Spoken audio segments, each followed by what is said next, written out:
मुगल सम्राट और यक्षिणी का रहस्य एक प्राचीन कथा है जो इतिहास, लोक कथाओं और रहस्य की धारा से गहराई से जुड़ी है। यह कहानी मुगल साम्राज्य के समय के एक सम्राट और एक दिव्य अलौकिक यक्षिणी के रहस्यमयी संबंध पर आधारित है। मुगल सम्राट, जो बहादुर और बुद्धिमान था, ने अपने राज्य को बहुत मजबूत बना रखा था।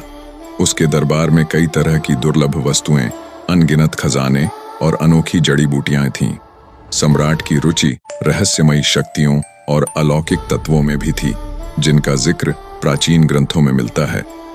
एक दिन सम्राट को किसी वृद्ध साधु ने यक्षिणी के बारे में बताया, जो दिव्य शक्तियों की स्वामिनी थी और जिसे प्रसन्न कर खजाना या आशीर्वाद पाया जा सकता था। सम्राट ने कई विद्वानों और तांत्रिकों को बुलाकर यक्षिणी की पूजा और साधना का मार्ग समझा। उन्हें बताया गया कि यक्षिणी को प्रसन्न करने के लिए साहस और संयम दोनों की जरूरत होती है। सम्राट ने तांत्रिक विधि अपनाई और एक विशेष वन में जाकर साधना शुरू की। कई रातों तक तपस्या करने के बाद सम्राट ने यक्षिणी को प्रसन्न किया और वह उसके सामने प्रकट हुई। यक्षिणी ने सम्राट से पूछा कि वह क्या चाहता है। सम्राट ने निडर होकर कहा कि उसे अमृतत्व और असीम शक्ति चाहिए, ताकि वह अपना साम्राज्य हमेशा के लिए सुरक्षित रख सके। यक्षिणी ने उसे चेतावनी दी कि अमृतत्व और दिव्य शक्तियां उसके जीवन को हमेशा के लिए बदल सकती हैं, और ये वरदान तभी मिलेंगे जब वह कुछ कठिन शर्तों का पालन करेगा। यक्षिणी ने सम्राट को बताया कि यदि वह अमृता प्राप्त करना चाहता है तो उसे 3 कठिन परीक्षाओं से गुजरना होगा। पहली परीक्षा, उसे अपने सबसे प्रिय खजाने का त्याग करना होगा।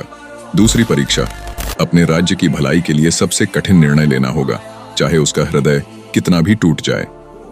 तीसरी परीक्षा, उसे एक ऐसी पहेली का उत्तर देना होगा जिसे केवल एक सच्चा और निस्वार्थ शासक ही समझ सकता है। सम्राट ने सोचा कि वह ये परीक्षाएं पार कर सकता है और यक्षिणी की शर्तें मान ली। सम्राट ने पहले अपनी प्रिय संपत्ति का त्याग किया, जिसने उसे भारी कष्ट दिया। दूसरी परीक्षा में उसे अपने एक प्रिय साथी को देशद्रोह का दोषी मानकर दंड देना पड़ा, जो उसके लिए असहनीय था।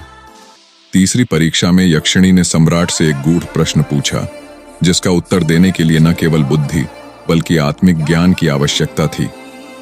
सम्राट ने ध्यान, चिंतन और अपने हृदय की गहराई से उत्तर ढूंढा और अंततः उस प्रश्न का उत्तर सही दिया। यक्षिणी ने सम्राट को आशीर्वाद देकर अमृता का वरदान दे दिया, लेकिन उसने यह भी चेतावनी दी कि उसकी अमृता का अर्थ यह नहीं होगा कि वह हमेशा सुखी और संतुष्ट रहेगा। यक्षिणी ने कहा कि अमृता का बोझ एक शाप के समान भी हो सकता है, क्योंकि जो जीवन में शाश्वत होता है उसे हर खुशी और हर दुख का अनुभव बार बार सहना पड़ता है। सम्राट अमर तो हो गया, परंतु जैसे जैसे समय बीतता गया उसने अपने प्रियजनों को खोते देखा और हर दुख को अनगिनत बार सहा।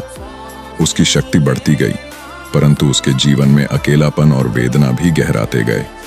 इस तरह मुगल सम्राट और यक्षिणी की कथा यह संदेश देती है कि शक्ति और अमृता की इच्छा कभी कभी व्यक्ति को ऐसे दुख और खालीपन में छोड़ सकती है जो इंसान की कल्पना से परे है। यह कथा हमें यह भी सिखाती है कि जीवन में संतुलन और विनम्रता बनाए रखना कितना महत्वपूर्ण है।